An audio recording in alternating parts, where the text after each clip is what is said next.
Hello everyone, welcome to tireless study IAS. Imagine करो एक चोर है जो अकेला कभी बैंक लूट ही नहीं सकता। उसके पास ना तो टूल्स हैं ना स्किल्स। लेकिन एक दिन उसका दोस्त आता है जो ऑलरेडी एक बहुत बड़ा गैंगस्टर है।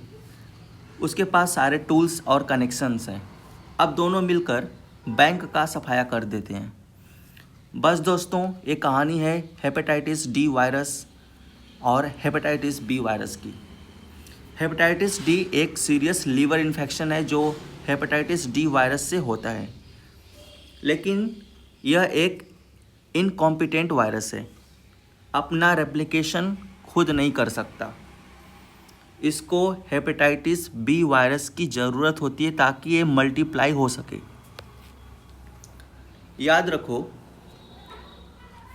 हेपेटाइटिस डी वायरस सिर्फ उन लोगों में होता है जिनके पास ऑलरेडी हेपेटाइटिस बी है। एक साथ भी हो सकता है, जिसे को इन्फेक्शन कहते हैं, या बाद में हो सकता है, उसे सुपर इन्फेक्शन कहते हैं। को इन्फेक्शन का इफेक्ट जब हेपेटाइटिस बी वायरस और हेपेटाइटिस डी वायरस दोनों एक साथ मिल जाते हैं तो पिक्चर बहुत ख़राब कर जाती है। सिरोसिस का चांस हाई हो जाता है। लीवर कैंसर का रिस्क 2 से 6 गुना ज़्यादा बढ़ जाता है। और स्पेशल बात, हेपेटाइटिस बी वायरस अकेला भी लीवर कैंसर कॉज कर सकता है बिना सिरोसिस के। लेकिन हेपेटाइटिस डी इसका कार्सिनोजेनिक इफेक्ट डबल कर देता है। WHO ने अब हेपेटाइटिस डी को कार्सिनोजेनिक कैटेगरी में डाल दिया है, मतलब ऑफिशियली एक कैंसर कॉजिंग वायरस है।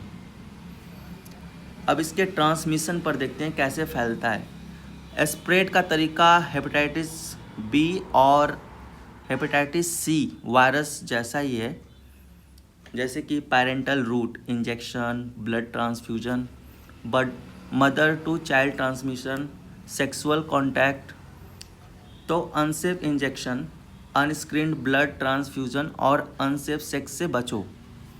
डेटा पॉइंट फॉर प्रीलिम्स देखते हैं तो डेटा याद रखो कि 75% यानी 75% हेपेटाइटिस डी वायरस पेशेंट को 15 साल के अंदर लीवर सिरोसिस हो सकता है।